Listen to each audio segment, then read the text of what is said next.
आज की शिव चर्चा में मैं शिव भगवान के पार्थिव लिंग की बनी मिट्टी की बनी मूर्ति के पूजा के बारे में चर्चा करते हैं। उनकी पूजा विधि बताएंगे। ओम नमः शिवाय, ओम नमः शिवाय, ओम नमः शिवाय, ओम नमः शिवाय, ओम नमः शिवाय, ओम नमः शिवाय। बोले शंकर भगवान की जय। भक्तगण, पार्थिव प्रतिमा की पूजा का जो विधान है वो बहुत ही अभिष्ट वस्तुओं की फल की प्राप्ति देता है। आज की चर्चा बड़ी मनोहारी है। प्रायः शिवलिंग की पूजा करते हैं लोग। पार्थिव प्रतिमा का पूजन सदा संपूर्ण मनोरथों को देने वाला होता है और ये भी कहा गया है शिव पुराण में कि दुख का तत्काल निवारण करने वाला है पार्थिव प्रतिमा का पूजन भगवान शिव की। मिट्टी आदि की बनी हुई देव प्रतिमाओं की पूजा इस भूतल पर, इस पृथ्वी पर अभिष्टदायक मानी गई है, बहुत फलदायी मानी गई है। निश्चय ही इसमें पुरुषों का, स्त्रियों का, दोनों का अधिकार है इस प्रकार की पूजा करने में। नदी हो, तालाब हो, पोखरा हो या कुएं के पास के प्रवेश करके पानी के भीतर से मिट्टी ले आए, फिर गंध आदि डालकर उसका चूर्ण बनाए, उससे संशोधित कर ले और खूब महीन पीस करके साने उसको, और इसके बाद हाथ से प्रतिमा बनाए और दूध से उसका सुंदर संस्कार करे। उस प्रतिमा में अंग प्रत्यंग खूब अच्छी तरह से प्रकट होने चाहिए। उनकी चंद्रमा भगवान शिव की है, सांप जो है, डमरू जो है, त्रिशूल जो है, ये सब बहुत अच्छे ढंग से बनाया जाना चाहिए। और जब ये सब प्रकार से सुसज्जित हो जाते हैं तो भगवान शिव जी का, माँ पार्वती का वह पूर्ण रूप हो जाता है। और इसके बाद उन्हें पद्मासन पर स्थापित करें, आदर पूर्वक उनका पूजन प्रारंभ करें। प्रायः तो कहा जाता है कि भगवान गणेश, भगवान सूर्य, भगवान विष्णु, माँ दुर्गा सबकी पार्थिव प्रतिमाएं बनाई जाती हैं, लेकिन शिवलिंग का पार्थिव प्रतिमा का पूजन अद्वितीय फल देने वाला होता है।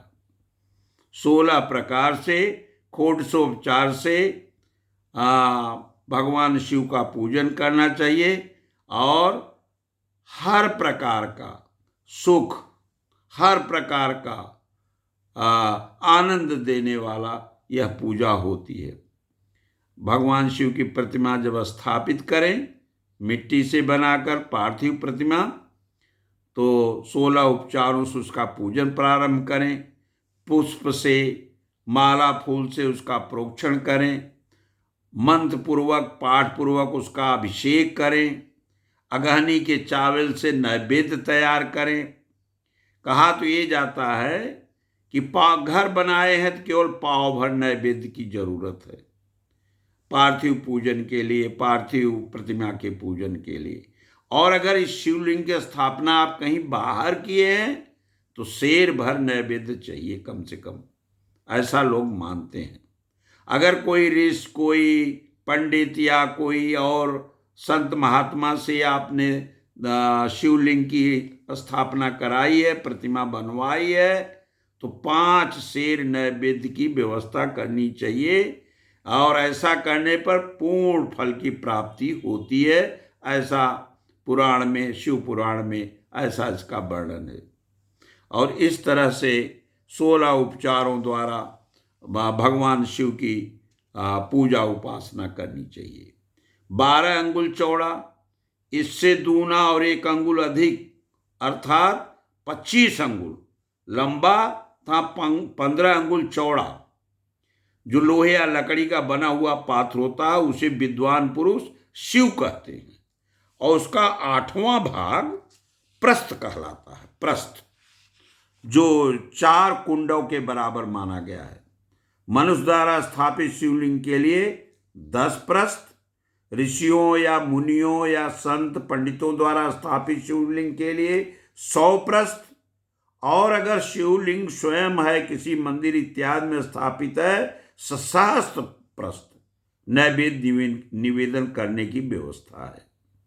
जल से, तेल से, गंध से आदि द्रव्यों से यथोचित मात्रा रखकर भगवान के शिवलिंग की महापूजा की जानी चाहिए। अभिषेक करना चाहिए। भगवान शिव के अभिषेक से आत्मशुद्धि होती है, गंध से पुण्य की प्राप्ति होती है, नैवेद्य लगाने से आयु बढ़ती है और आत्मा को तृप्ति होती है, धूप निवेदन करने से, अगरबत्ती इत्यादि निवेदन करने से धन की प्राप्ति होती है, और दीप, दिया जिसे कहते हैं, प्रज्वलित दीप दिखाने से ज्ञान का उदय होता है। और भगवान शिव को पार्थिव प्रतिमा को तांबूल समर्पण, जिसे पान कहते हैं, तांबूल समर्पण करने से भोग की उपलब्ध होती है। इसलिए स्नान आदि करके 6 प्रकार करके हर प्रकार से भगवान की प्रतिमा का विधिवत पूजन करना चाहिए। अंत में नमस्कार और उनके पंचाक्षर नामों का जप, ये दोनों संपूर्ण अभिष्ट फल को देने वाले। क्या? नमस्कार अंत में कि भगवान मेरी गलतियों को क्षमा करना, मैं आपको प्रणाम करता हूं, और ओम नमः शिवाय का जाप अंत में। 2 प्रकार के फल देंगे, यहां संसार में भोग और यहां से चले जाने के बाद मोक्ष। दोनों फल ये मंत्र देते हैं। सदा ही जप और नमस्कार करना चाहिए। नमस्कार और जप, इन दोनों से आपके सारे बिगड़े काम भगवान शिव की कृपा से निश्चित रूप से शीघ्र ही पूरे हो जाते हैं, बन जाते हैं।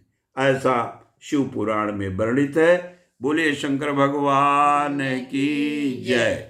ओम नमः शिवाय, ओम नमः शिवाय।